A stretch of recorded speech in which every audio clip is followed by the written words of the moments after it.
Eu sou Neuza Itioca, da CEPAL, Serviço de Evangelização para a América Latina, e o meu ministério é Ágape Reconciliação, Ministério de Libertação. Também sou coordenadora da Rede de Intercessão Estratégica. E hoje eu gostaria de compartilhar com você algumas das coisas que Deus tem falado comigo sobre intercessão. Antes de mais nada, vamos ler a palavra de Deus em João, capítulo 14, versículo 12 em diante. É um texto muito conhecido por vocês.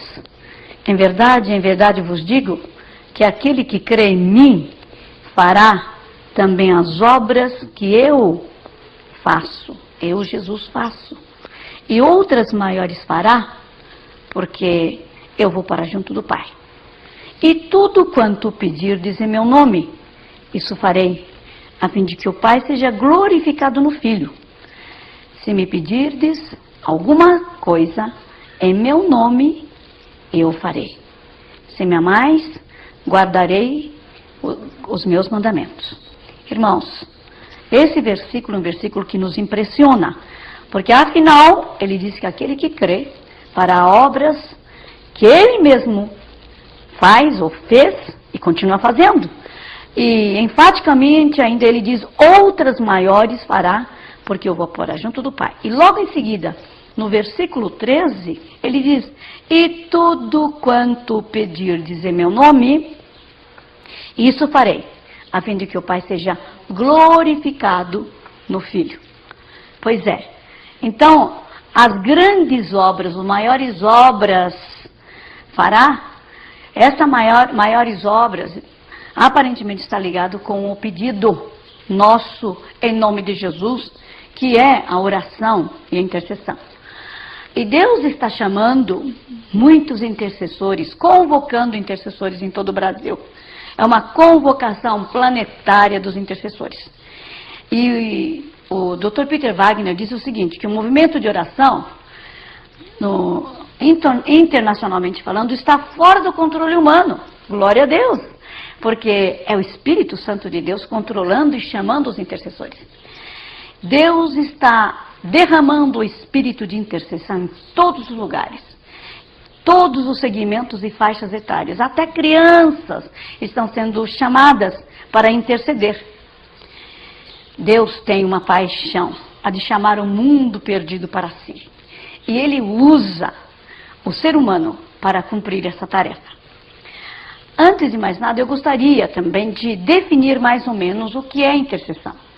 Porque todos os crentes oram. Aliás, se você encontrar alguém que se diz discípulo de Jesus Cristo e não ora, você deve começar a desconfiar de que tem alguma coisa errada. Porque do momento em que você nasce de novo, tem a comunhão com o Senhor Jesus, a oração tem que ser alguma coisa tão natural quanto respirar. E se não acontece, algo está errado. Só que nós estamos falando, ou vamos começar a falar sobre intercessão. A intercessão é um pouco diferente da oração. A intercessão significa oração também, mas um pouco mais além. Vamos entender o que significa a palavra interceder. Interceder significa estar ao lado de alguém e falar em favor deste alguém. É interessante, em 1 João capítulo 2, 1, nós temos um versículo, 1 João capítulo 2, 1, diz assim, filhinhos meus, estas coisas vos escrevo para que não pequeis. Se todavia alguém pecar, temos advogado junto ao Pai, Jesus Cristo o justo. Jesus é o advogado, é o paracleitos, é o intercessor, aquele que fala em favor de alguém. E Aurélio, na sua definição, diz, interceder significa pedir, rogar, suplicar em favor dos outros, ou intervir em favor de alguém. Webster diz assim, ir ou passar entre, atuar entre dois partidos com a intenção de reconciliar aqueles que devem ou divergirem, interpor-se, mediar ou fazer intercessão, fazer mediação. Veja, no plano original de Deus, quem deveria ser mediador entre Deus e a criação? É uma pergunta. Era Adão. No entanto, diante da sua queda, né, o co-governador da terra perdeu seus direitos. Eu estou dizendo co-governador, Adão. Perdeu seus direitos. Então Deus enviou um segundo Adão, que é Jesus Cristo de Nazaré, o intercessor. E Jesus Cristo, então, ele é o único mediador e intercessor. Jesus é a única pessoa que representa Deus, a raça humana, e Deus aos seres humanos. Portanto, ele se chama também apóstolo e sumo sacerdote. Então, o que ele faz? Como intercessor, ele coloca uma mão em Deus e outra na mão e ele intercede. Então, hoje, Deus está chamando a igreja para fazer esse papel. Então, o intercessor, na realidade, é um prolongamento da vida de Jesus. O excelente, o mais excepcional, o intercessor por excelência, Jesus Cristo. A igreja faz esse papel. E eu gostaria também de comentar algumas coisas, irmãos, de que quando o intercessor começa a orar, fazendo essa mediação, o que ele faz? Ele começa a bombardear os céus e alguma coisa começa a acontecer na dimensão do Espírito. Por quê? Há uma mobilização dos anjos. Os anjos, na realidade, esperam que os intercessores lhes deem ordens através dos seus pedidos, através da sua súplica. Eles são mobilizados pelo Pai através das orações e intercessões. Olha que coisa interessante. Agar foi mandado embora. Agar, pois é. A egípcia que servia a sua senhora Sara, que teve o filho de Abraão, Ismael. Quando ela foi mandada embora para o deserto, Ismael chorou. E a palavra Ismael, na realidade, significa que ele te fala com Deus. E parece-me que Abraão havia treinado Ismael a orar.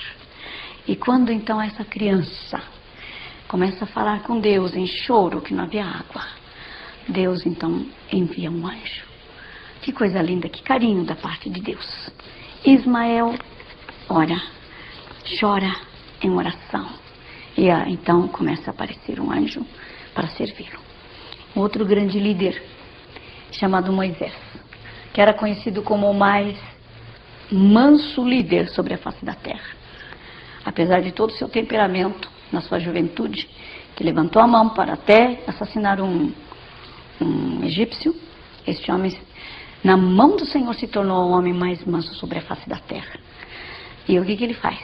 Ele lidera 60 mil pessoas para atravessar todo o exército. E ele sabia que a tarefa era muito grande. Então o que ele faz? Senhor, eu preciso da tua ajuda. Eu preciso de que a tua presença vá comigo. Ele intercede pelo povo. Constantemente ele estava intercedendo. Mas então o que Deus diz? Que a sua presença iria diante dele e o faria descansar. E Moisés responde: pois é, Senhor, por favor, se a tua presença não for comigo, não me faça subir esta terra com esta multidão. E qual é o sinal da sua presença? É o anjo do Senhor que ia à sua frente para guiar, para fazer com que pudesse atuar de uma maneira correta, inteligência e sabedoria. Então, como resposta da intercessão de Moisés, nós temos então um anjo operando. Ezequias, diante de Senaqueribe, o que ele faz? Ezequias, como rei de Israel, ele fica completamente apavorado, porque Senaqueribe vem com uma multidão de 185 mil soldados. Então o que Ezequias faz? Busca a presença de Deus, intercede, rasga o seu coração na presença de Deus e pede, fico imaginando. Então esse encontro de Gabriel com a Bíblia diz príncipe da Pérsia, né? Então esse encontro, e eu imagino mais ou menos assim. Eu estou trazendo aqui o recado do Senhor Deus Altíssimo para Daniel, que vive em Pérsia. E quem vai ao seu encontro é o príncipe da Pérsia. Eu preciso entrar nesta terra, porque eu trago aqui um recado da parte de Daniel. Não, perdão. Para Daniel, da parte de Deus, Deus Altíssimo. Agora então entra, se levanta o príncipe da Pérsia. Mas dizendo mais ou menos assim, isso é a minha imaginação. Você não vai passar por aqui. Como que eu não posso passar? Eu estou trazendo um recado da parte de Deus. Como é que eu não posso passar? Não. Quem manda nesse território sou eu. E quem me deu esse pedaço aqui foi esse Deus Altíssimo mesmo. Você não passa por essa fronteira. E eu posso imaginar, então, Gabriel dizendo, deixe-me passar. E o outro, não deixo. Deixe-me passar. Não deixo. Deixe-me passar. Não deixo. E finalmente Gabriel diz assim, help! Socorro! Miguel! Então Miguel, o primeiro príncipe, o príncipe do povo de Deus, então ele vem ao socorro. E depois de 21 dias, ele então consegue entrar, Gabriel, agora com a ajuda de Miguel, trazer o recado para Daniel. Irmãos, o que isso significa? Isso significa o seguinte, veja só, 21 dias, só depois de 21 dias, significa o seguinte, durante 21 dias Daniel orou, jejuou, intercedeu pelo povo. Orou, intercedeu. Falou em favor do povo de Israel. Agora, enquanto ele orava lá, a guerra, a batalha espiritual entre os anjos, Gabriel e o príncipe da Pérsia estava acontecendo nos ares. Isso não é impressionante isso? Eu acho isso fascinante. E com a intervenção agora do Miguel, Gabriel chega. Então, isso é que acontece conosco quando nós, a igreja, ora. Nós colocamos em mobilização anjos, principados, potestades, para que o cumprimento de Deus, cumprimento do plano de Deus, se realiza através da igreja. Pois é, no Novo Testamento nós temos um outro exemplo. O exemplo da igreja em constante oração, quando Pedro foi preso. Pedro preso, e a palavra de Deus diz que a igreja estava em constante intercessão. Não é? Então o que acontece? Da parte de Deus foi enviado um anjo também, e nós então vemos a liberação de Pedro. E também achei muito lindo o exemplo de Cornélio. Cornélio, ele não era discípulo direto de Jesus, conhecia judaísmo, muito simpatizante ao judaísmo, e orando, fazendo as suas esmolas. As orações de Cornélio estavam subindo na presença de Deus, e Deus envia também anjo para poder cumprir o propósito dele na vida dele. Através disto, então, Pedro chega na casa de Cornélio para trazer o evangelho, e ali, aquele grupo de gentios, conhecendo Jesus, recebe o Espírito Santo. É algo extraordinário, né? Agora, nós também temos exemplos hoje. Quando as mulheres oram, quando as crianças oram, quando homens oram, as coisas começam a acontecer no mundo espiritual. Por exemplo, eu quero contar uma história. Essa história é uma história americana, mas eu tenho usado esta história para ilustrar o poder da intercessão.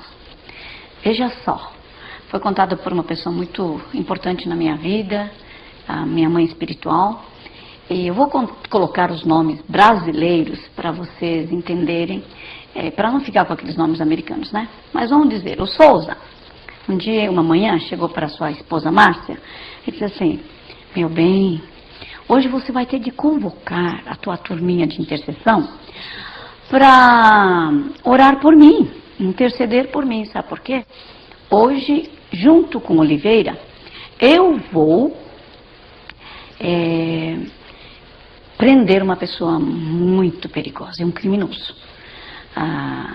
Eu, como policial, terei de me vestir à paisana e ir num determinado lugar para prender este homem. E ele é conhecido como alguém assim muito, muito violento. Ele não se rende. Então eu preciso da oração de vocês. E a Márcia, a esposa de Souza, tinha um grupo de intercessoras. Então ela começou a ligar. Ligou para Ana, ligou para Maria, ligou para Julieta, ligou para Lívia, ligou para Lia, e o pessoal foi ligando. Gente, nós precisamos de interceder pelo Souza, que vai junto com Oliveira em tal lugar, e ali vai ter de prender um criminoso muito, muito famoso. E ele é muito difícil. Bem, as mulheres oraram. E o Souza e Oliveira apareceram naquele lugar. Viu naquele canto daquele restaurante previsto aquele sujeito sentado, comendo com muita folga. Não é? O que acontece? Veja só. Ele levou aquela carteirinha, mostrou dizendo: você está sendo preso. E o homem arregalou o olho desse tamanho, se deixou prender, assustadíssimo. Agora, o Souza disse assim: mas o que aconteceu com esse homem? Ele pensou, né? Depois, quando ele estava algemado, ele disse assim: escuta, o que aconteceu com você dessa vez? Dizem que você é uma pessoa que não se rende facilmente. E você se rendeu tão fácil. Nós éramos apenas 2 policiais à paisana. Sabe o que ele disse? 2 à paisana, 20 uniformizados. Veja só. Em resposta à oração, os anjos foram mobilizados. Em resposta à intercessão daquelas mulheres fiéis, os anjos foram mobilizados para ajudar aqueles 2 homens de Deus que estavam em sua missão. Não é fantástico? Pois é assim mesmo. Deus atende às orações. Deus atende às orações. E vocês devem lembrar daquela história também muito famosa, que Billy Graham conta na sua história. Missionários receberam uma ameaça de uma tribo também, não é? Dizendo que a casa da missionária seria invadida e eles iriam ser todos mortos. Aquele casal estavam apavorados e não tinha como recorrer num lugar remoto na China, não é? Nós vamos recorrer à polícia? Não dá. Então os 2 passaram a noite inteira orando, intercedendo, dizendo: Senhor, se o Senhor não nos salvar agora, que tipo de testemunho nós vamos dar? Somos teus embaixadores aqui. E a tua igreja nascente aqui nesta cidade, nesse canto de China, precisa do Senhor. Como é que vai? Demonstra, Senhor, mostra o teu poder e a tua glória. E os 2 oraram, intercederam. E quando aquela tribo, com toda com a sua aparato militar, chegou naquele lugar, ficaram assustados, porque aquela casa missionária estava cercada de um exército tão fantasticamente preparado que eles saíram correndo de lá. Agora Deus faz algumas coisas interessantes, né? Este homem, o chefe da tribo, se converteu alguns anos depois. E foram lá falar com os missionários. Escuta, o que aconteceu? Vocês têm muito dinheiro para pedir ajuda de um grupo de um exército? O que aconteceu? Como? Pois é, tal data. Aquela data vocês disseram, ameaçaram dizendo que viriam. Vocês não vieram. E o chefe dizendo: pois é, nós viemos sim, preparadíssimo para atacar vocês. Mas o que nós vimos ao redor da tua casa foi um exército. Que exército? Era um exército de policiais. Eles logo entenderam. Anjos enviados pelo Senhor. Deus é Deus, né?